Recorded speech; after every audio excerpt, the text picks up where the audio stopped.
গতকাল পার্লামেন্টে বিহারের সাংসদ নিশিকান্ত দুবে যে দাবি জানিয়েছেন ইন্ডিয়ান টেরিটরি মুর্শিদাবাদ মালদা এবং ঝাড়খণ্ড বিহারের কিছু অংশ নিয়ে, এই দাবি আমি অনেক আগেই তুলেছিলাম। 2022 সালের 18ই আগস্ট আমি স্বরাষ্ট্রমন্ত্রীর কাছে আবেদন জানিয়েছিলাম যে মুর্শিদাবাদ জেলায় যেভাবে অনুপ্রবেশ ঘটছে বা মালদায় যেভাবে অনুপ্রবেশ ঘটছে তাতে আগামী দিন নিরাপত্তা বিঘ্নিত হবে।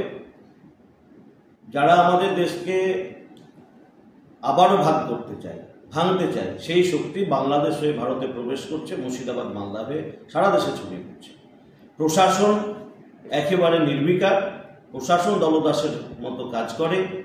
যে রাজনৈতিক দল বাংলায় রয়েছে তাদের মূল লক্ষ্য হচ্ছে ক্ষমতায় টিকে থাকা, দেশের নিরাপত্তার কথা তারা ভাবে না। এই কারণেই আমি চেয়েছিলাম যে দেশের নিরাপত্তার স্বার্থে মুর্শিদাবাদ, মালদা এবং ঝাড়খণ্ড বিহারের কিছু অংশ নিয়ে যদি আমাদের কেন্দ্রশাসিত অঞ্চল করা যায় তাহলে দেশের নিরাপত্তা সুরক্ষিত থাকবে, মুর্শিদাবাদ জেলা বাঁচবে, মালদা বাঁচবে এবং আমাদের ভারতবর্ষের যে আমাদের সার্বভৌমত্ব সেটা রক্ষা পাবে।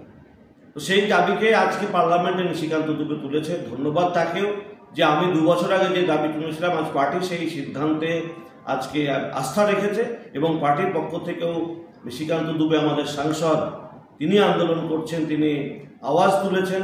আমার বিশ্বাস আগামী দিনে কেন্দ্রীয় স্বরাষ্ট্রমন্ত্রী এই আওয়াজকে প্রাধান্য দেবে এবং এই যৌক্তিকতা আছে এটা বিচার করে তিনি ইন্ডিয়ান টেরিটরি দিয়ে দেশের নিরাপত্তাকে সুরক্ষিত করবেন।